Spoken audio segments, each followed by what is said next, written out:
Welcome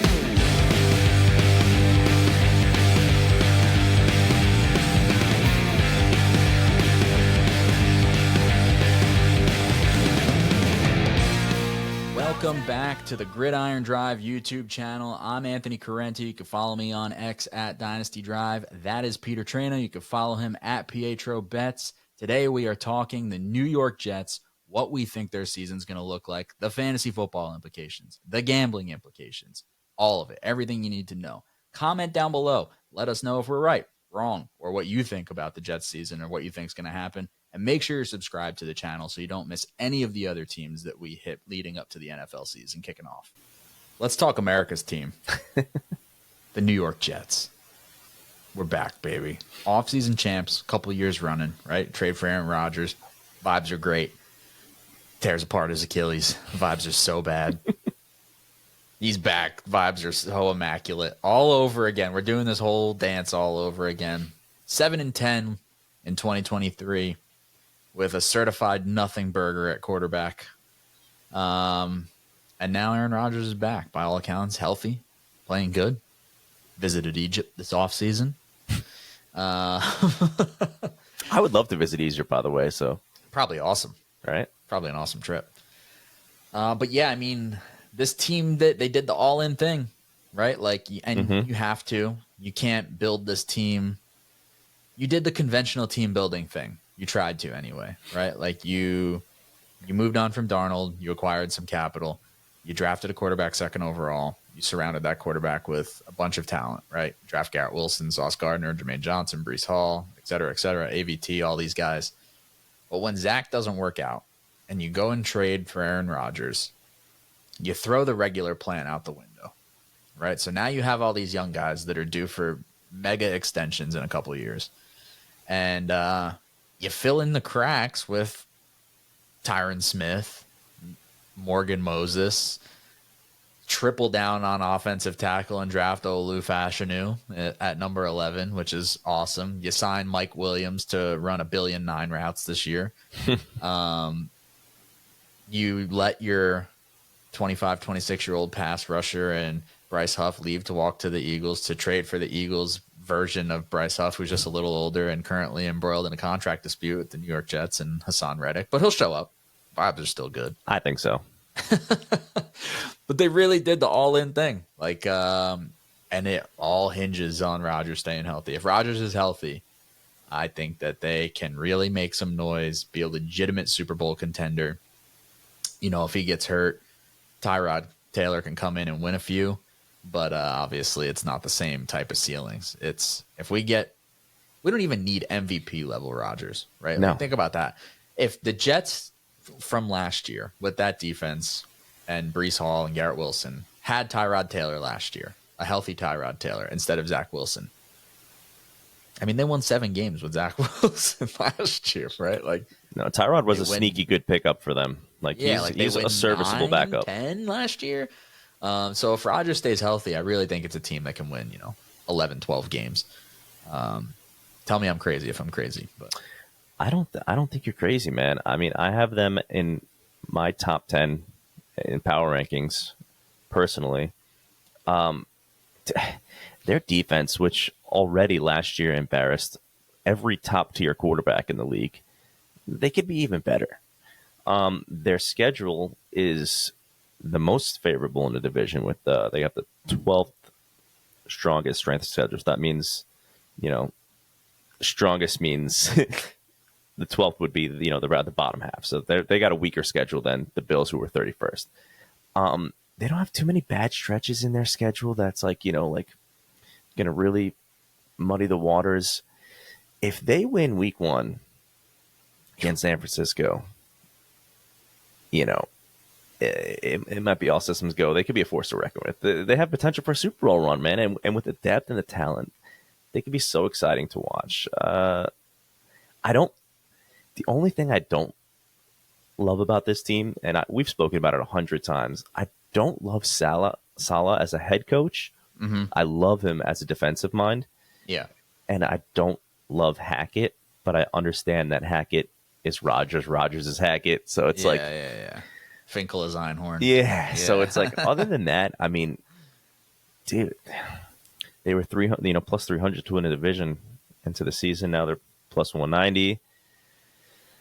I don't know, man. I don't want to gas you up, but this could be the year. Oh, don't worry. I'm there.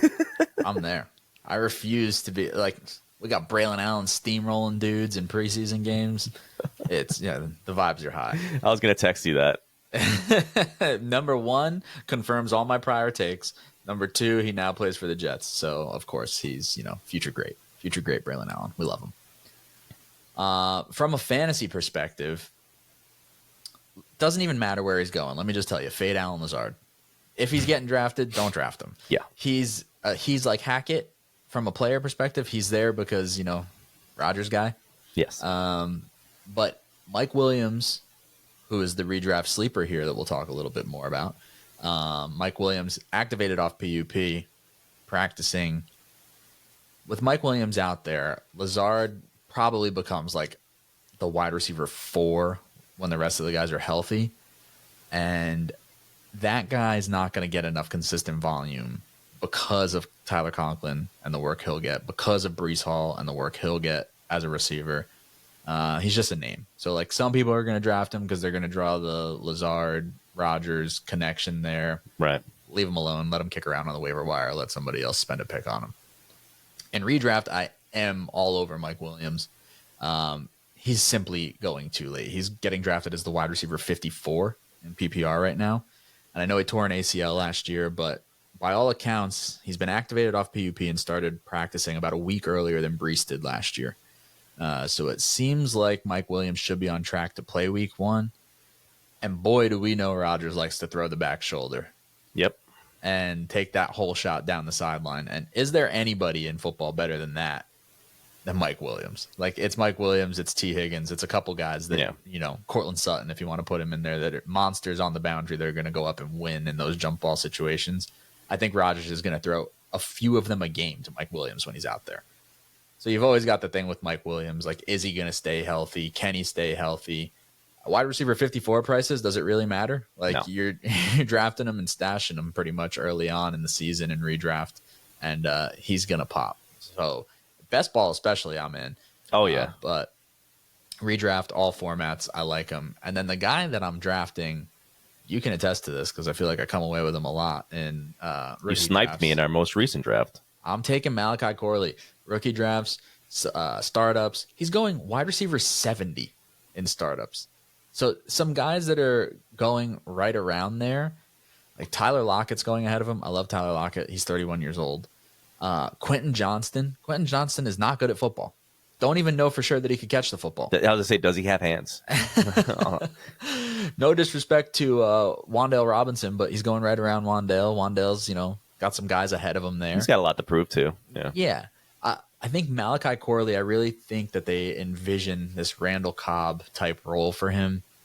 They've lined him up in the backfield at camp. He's been coming on, showed off some of the yak skills in the preseason game today against the Commanders. Wide receiver 70 for a guy that got third-round draft capital invested in him, and at least for 1 year is going to be playing with a future Hall of Fame quarterback. Like, Corley's going to get his way on the field this year. Yeah. Wide receiver 70 is screaming value in Dynasty. Definitely in Dynasty. You just want to stash him for sure. Yeah, for sure. If I could keep him on a taxi squad somewhere in Dynasty, whew, beautiful. Yeah. All right, what do we think from a gambling perspective for the Jets? I think the Jets could be a gold mine. Like I said earlier, if they win their first game, I could see them being 5-0 to start the season. Like, that's not shocking to me. Their defense and Rodgers, they make them strong contenders. So if Rodgers stays healthy, the Jets could be a strong bet on team. I don't know if the betting public will want to bet the Jets frequently, but I think that you can make some money off this team. I was looking at some stuff to mention for the gambling, and I texted you earlier about that Salah and some offshores was the favorite for coach of the year and also the favorite for first coach fired. Which that's like such beautiful, an indication. Yeah. It's really super fitting. I love this might be a little hot takey. You're probably going to love it. You're definitely going to love it. I like Breece Hall, offensive player of the year. Let's go, baby. If the Jets are successful, I'm not saying it's all going to be on Breece Hall, but I think he's going to be fed everything that he could. He's going to be. It's plus 2,000 right now. This is on. This is just on FanDuel. I don't want to click around looking, but I mean, I like that. I mean, compared to Tyreek Hill is the favorite at plus 800. Christian McCaffrey, running back, is plus 900. Just to put it into perspective. Want me to give you a Breece take? I don't know how hot it is. It's like medium. I think he's second on the team in targets. That wouldn't shock me at all. Yeah, I think they really realized down the stretch, okay, Rodgers loves, think of how he used Aaron Jones. Yes. He loves to throw it near the line of scrimmage. He's gonna take advantage when Breece is in those situations. I could see Garrett easily being the leading the target share on this team, but Breece getting a ton of work as a receiver. He got a ton of work as a receiver last year. Right, with Zach Wilson with and nothing, yeah. Back to the Jets, their betting real quick. Their over-under is 9.5, but it's minus 150, so that means it's basically 10 wins. Mm-hmm. I like this team, man. Like I said that before, I don't want to gas you up. I don't want to get you too excited, but what was I saying earlier? You got to call me. You got to call me Fireman Pete, man. Fireman Pete. He's gonna be. I'll put you on my shoulders. No, man. You should be happy to be a Jets fan right now. You've gone through the mud with this team. I've done it with the Mets. It's gonna come crashing down eventually. It might. Now, enjoy the ride, right? Yeah, exactly. Well, like I said with the Bills, I don't like to give out season-long bets, but I do like that Breece Hall prop. Now, probably beyond that, I got to be honest with you. But just look for some opportunities with them early on. I think they can start off 5-0, man, and then it's wheels up. Then the markets might be too late on them. Yeah. So I would look to get in on them early. It's going to be a fun year in the NFL, but in the AFC East especially. Let us know what you think.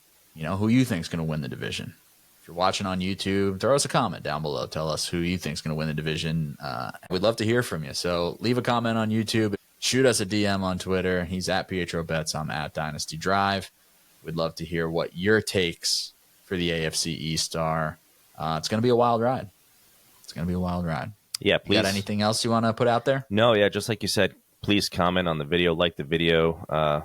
YouTube likes that stuff, so I think that's it, man. I think that's it on this division. It's going to be a fun year.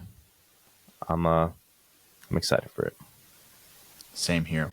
If you're listening in audio form, please, if you haven't already, subscribe to the podcast or follow the podcast on whatever podcast platform you're using. Drop us a 5-star rating, leave a review, all that good stuff. If you're into it, if you have a couple seconds, it helps on the podcast platforms. We appreciate it. And if you're watching on YouTube, go ahead and share that video with somebody else. Click subscribe, leave a comment, like it, turn on the notifications so you don't miss anything. We're going to have a ton of videos on the YouTube channel this year. Plenty of content for season long. Plenty of content you're going to be able to go back to long after the season's over. You're not going to want to miss any of it. And we will be back next week with what division, Pete? Who are we talking next week? We're going to talk about the NFC East. NFC Beast, baby. Yeah.